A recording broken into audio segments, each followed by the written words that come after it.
to Chappers Photography. Today I'm going to do a quick unboxing video. I'm going to be unboxing the Lexar 25:1 USB 3 card reader. The reason I bought this is because I have an old compact flash system running with an old Canon DSLR which I use for doing long time lapses. And I don't have anything else now that a compact flash card will fit into directly. I used to have an old PC, that's now gone.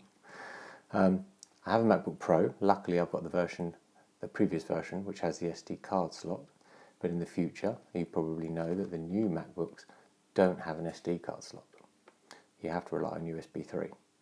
So this sorts out two problems. One, I can read my old CF cards, and in the future, when I buy a new MacBook, I've already got a flash reader and something I can read my SD cards with.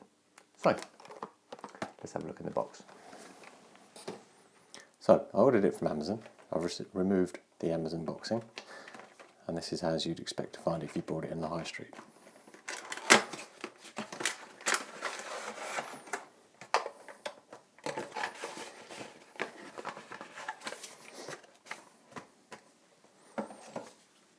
Okay, so the only instructions that we get are how to open the device just by squeezing on the side.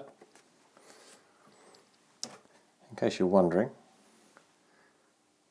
the package contains the multi-card reader, the USB 3 cable, there we go, and the reader. It is compatible for Mac 10.4.6 and later, Windows 7 Vista or XP, and it must have a USB port.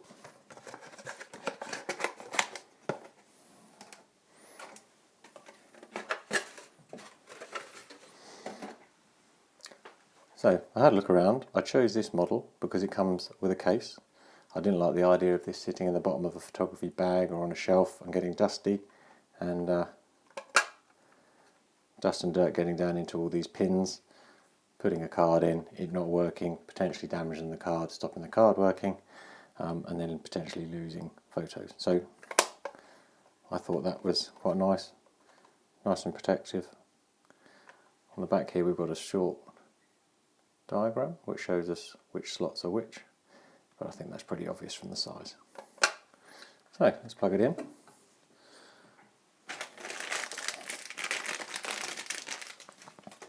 The reason I'm doing this straight away rather than stopping the video is if you're a Mac owner, quite often you will find that not everything plug and plays. So I thought it would be quite nice to do it directly out of the box to be sure that the device does work and we don't need extra firmware or anything else.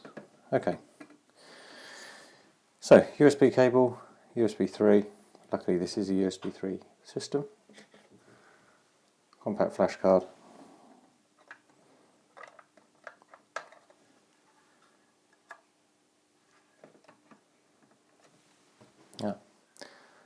blue light, that's a good sign. Okay, so let's open up a Finder window on here. And we've got it come up here, so it's recognised the card. Let's just maximise that. I'm not sure if you can see on the screen. What I just wanted to do was to ensure that it opened up, and we have it on there. And we'll just do a quick transfer test. Okay, so opening it in Finder. Let's just have a look and see what the size is. Okay, so it's an 8 gig card. We have 2.4 available. We've used 5.5 gig. So let's see how long it takes us just to take that folder. Okay, so it's saying it's got 5.57 gig to push across, and that's going to take about 2 minutes. That's a lot slower than it reading directly off of a fast SD card plugged into here, but the compact flash card isn't fast, and I suggest it's the compact flash card that is the slowest part of this system. So what I'll do in the editing process, I'll skip through this and I'll come back to you as it's complete and we'll try the SD card. Okay, so this is just coming to an end now, and it has been approximately 2 minutes. I've successfully copied over and we have the files across, so that's great. So success. Let's remove the compact flash and try an SD card. Oops. As you know, you should remove those.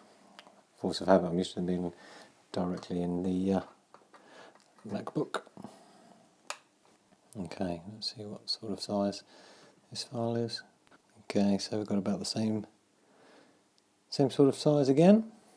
Let's copy that and drop that onto the desktop as well. Okay, and that's the same sort of size, and because it's coming off a much faster SD card, that's suggesting that's going to take less than a minute to copy. So I'll come back to you just as that's finishing off. Okay, so that's just finishing off now. That was twice as fast as the previous one for the same amount of data. And just to show, that's absolutely fine. Let's get rid of that. And I've always used previously a converter to convert my micro SDs to SDs before putting them into a card reader. So I'm wondering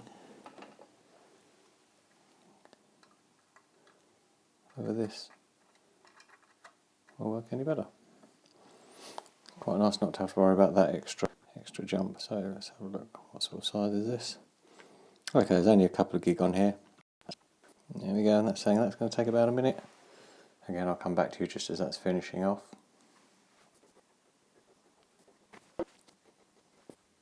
Okay, and there we see the files just finishing off from the micro SD card.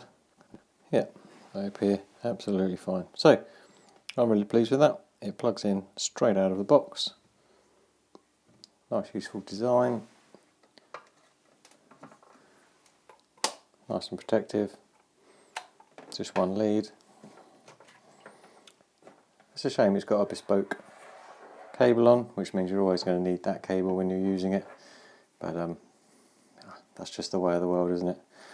Until everybody standardises what they do, we end up with a bag full of cables. So, I hope that helped. If you're in the market for a Lexar card reader, or any card reader, you may consider this one. Maybe you're already interested because that's why you've looked at this video. So I hope that's been helpful. Please leave any questions or comments in the section below. If you have found it helpful, please like the video. That really helps me out. And if you'd like to subscribe to the channel, I do regular unboxing videos, time lapses, and things like that.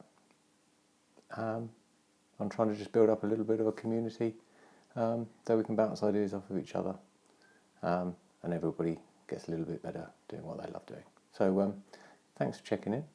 I'll leave it there. Goodbye.